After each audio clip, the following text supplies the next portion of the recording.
Depuis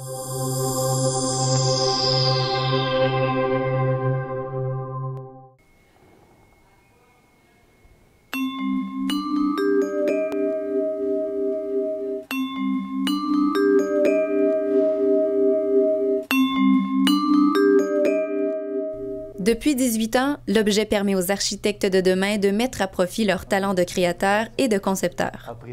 L'objet, c'est un rendez-vous annuel avec le design et l'audace. On veut aller tester des choses qui sont nouvelles, qu'on voit pas, qu'on peut pas acheter au Canadian Tire à côté de chez nous et qui présentent vraiment des nouvelles façons de penser les objets de notre quotidien. Lampes de toutes sortes, horloges, porte-couteaux et porte-revues ne sont que quelques-uns des 40 objets réalisés cette année par les étudiants en architecture de l'UL. D'abord exposés sur la passerelle du Musée de la Civilisation pendant une semaine, les objets ont ensuite été mis à l'encan le 18 mars dernier.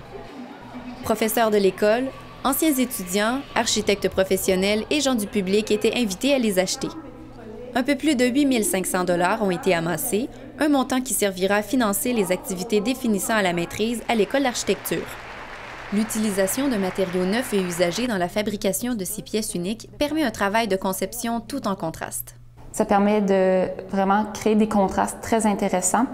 Plus que ça permet d'aborder l'objet d'une manière différente. C'est-à-dire qu'on ne travaille pas de la même façon avec quelque chose qui a été usagé que quelque chose qui est nouveau.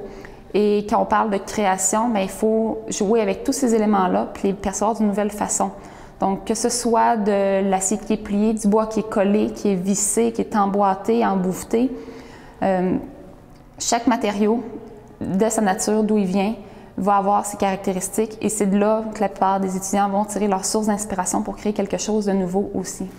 Pour Lorraine Bachand et Maxime Riopel, c'est le contreplaqué de Merisier Russe qui les a inspirés pour la création de leur lampe WIP. La grande caractéristique du contreplaqué, c'est que le champ, qui est ce qu'on voit ici, le champ est coloré en 2 teintes. Donc c'est vraiment une lecture qui est en strate. Donc, on peut vraiment, on voit qu'il y a un laminage de fait qui est la façon d'assembler le contreplaqué.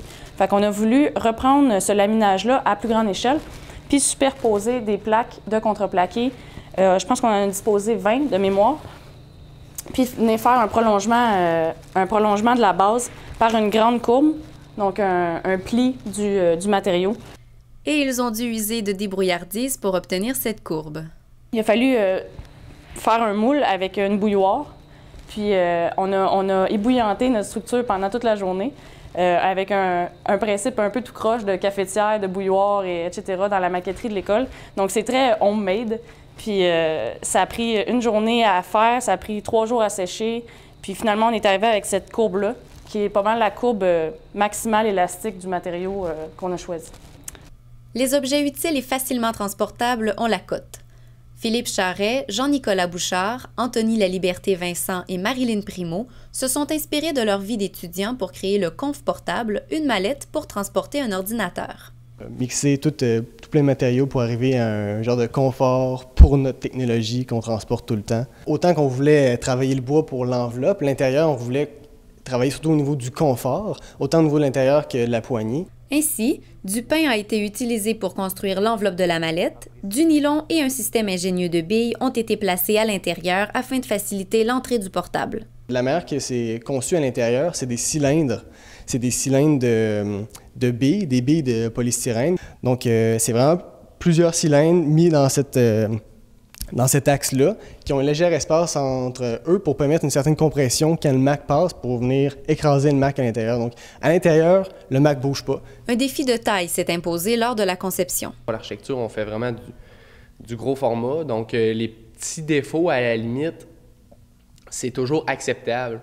Quand on diminue l'échelle, vraiment, ça prend un degré de précision vraiment exemplaire. Sinon, ces défauts-là sautent aux yeux. Donc, ça représentait aussi un défi. Puis ça a pris vraiment du temps dans la conception de s'attarder à cette minutie-là puis à cette précision-là.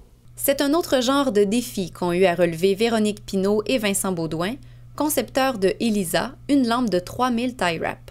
On cherchait peut-être à faire un objet, de redonner un aspect un peu plus noble finalement à un objet qui est très simple. Donc l'idée de la tie wrap, c'est là qu'elle nous est venue.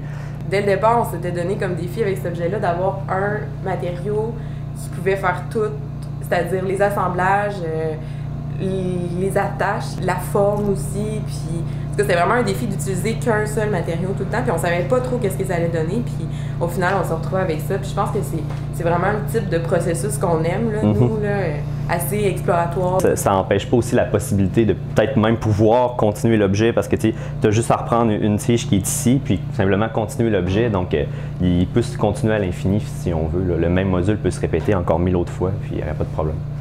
On a même eu certaines commandes. Donc, je pense que c'est signe que ça a été apprécié aussi quand même. Au-delà de la reconnaissance, les étudiants en architecture participent à l'objet pour différentes raisons. L'objet, c'est une belle façon d'amener l'architecture à une autre échelle. C'est rare qu'on peut faire dans des ateliers, tout ça, des projets à l'échelle d'objets, justement. C'est un projet, c'est vraiment trippant, c'est du design à l'état pur, là. On pense toujours au bâtiment en architecture, on pense tout le temps à grande échelle.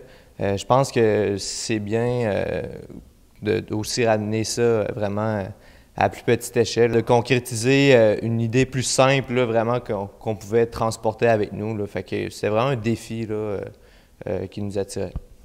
Ça crée vraiment un événement dynamique, puis plus il y a de monde qui participe, plus c'est le fun. Il y a de la visibilité aussi qui se passe là, que tu rencontres plein de gens, puis tu peux un peu promouvoir tes talents de designer. Là. Oui, on fait de l'architecture, mais on est aussi capable de faire autre chose, puis c'est un défi de faire des petits objets comme ça. Innovation, audace, originalité. Plusieurs mots viennent à l'esprit quand on pense à l'objet. Qu'en pensent nos architectes de demain? Laissons-leur le mot de la fin. Défi. Créativité, Design. Concrétisation. échange. Savoir-faire.